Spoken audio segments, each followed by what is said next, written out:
Grind Cacao, everybody. Shout out to Terry on Tap the Arthuraf and the energies of Mercury on this wonderful Wednesday. Today I'm going to be doing something different. I'm going to be going over a historical standpoint that's relevant to current situations. I like to use play on words and look to history and nature and allegory for life relevance and symbolism. As I myself am a great fan of history and allegory, I am going to be coming out with my own variation of allegory, so please do stay tuned for that as my creative overpour starts to really run rampant. So today I'm going to be doing 14 eternal lessons on ego and leadership from the wonderful late great King Louis XIV of France. Now, strategically, his biggest mistake was arguably his decision to pursue aggressive military campaigns.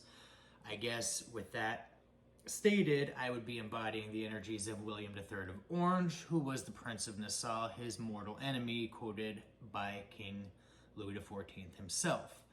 Now, his first lesson was, people will try to keep you stupid. Never let them. Initially, we may be ignorant. Through lack of state of bliss, though, intelligence may arise.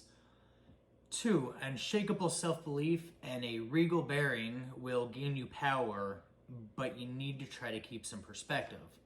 With that being said, my take on it is, though the lion remains prideful, he embodies tacticality and logic consistently to maintain hierarchical status.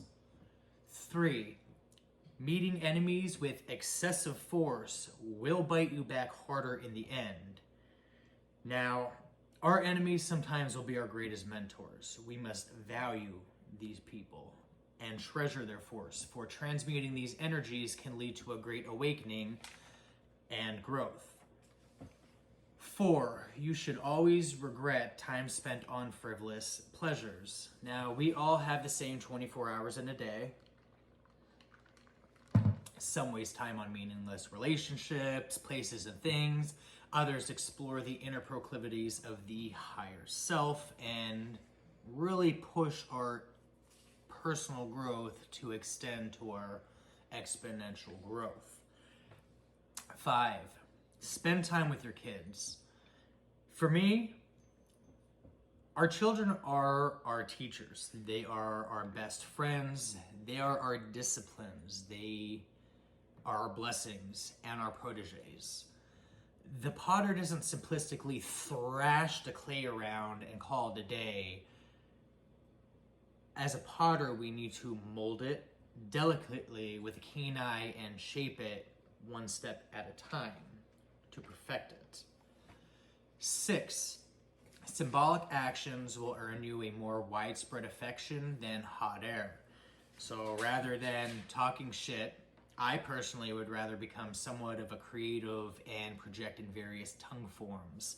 In a show of art, speech, and presentations, euphemisms, symbolism, references, and synonyms are always a rather fun avenue to frequently travel myself, as I do enjoy theoretically stirring the pot while maintaining a degree of PC and maintaining legal accountability. Therefore, I can exercise my right to free speech without impeding or infringing on anyone else's private matters while stating exactly what I need to state.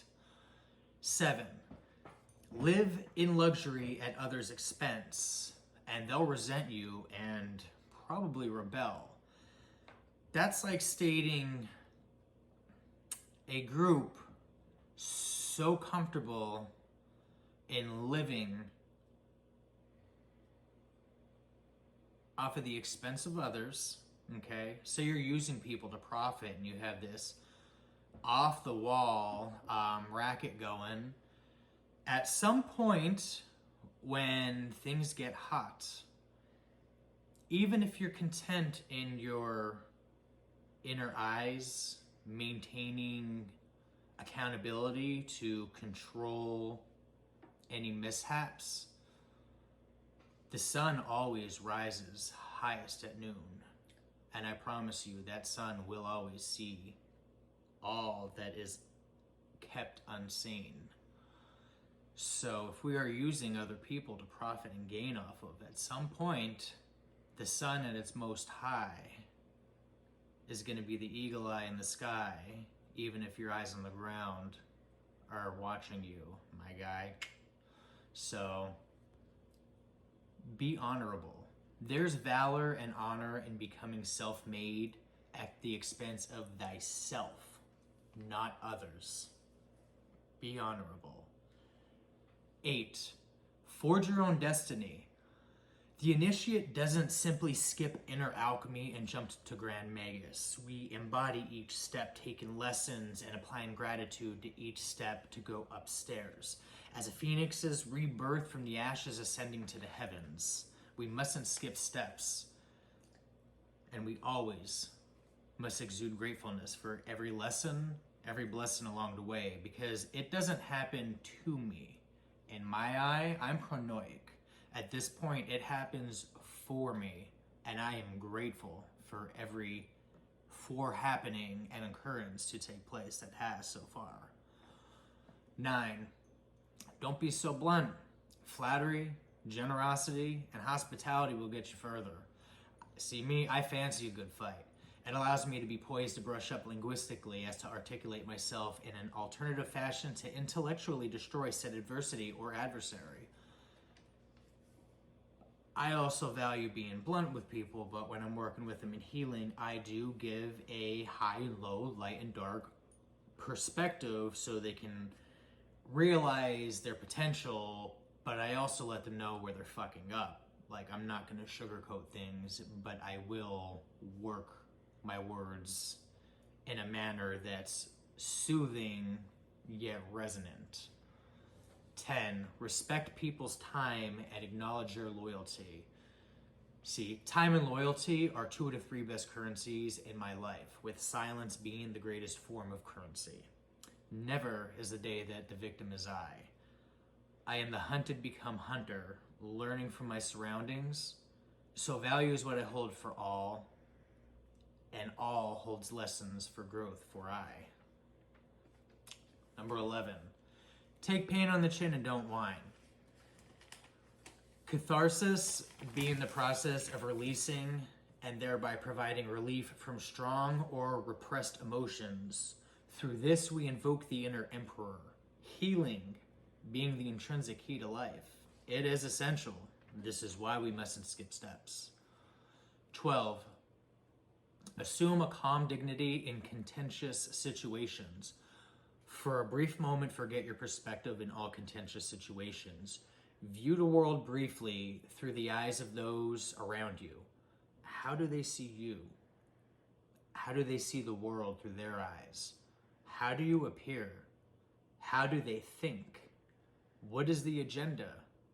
What is their tactic or strategy? And then, and only then, can we copulate a climactic offensive and defense maneuver around those perspectives to render shamats, which is where the term checkmate comes from. 13. A ruthless streak will keep you alive, but it may cost you in the long run. With ruthless ego comes mistakes.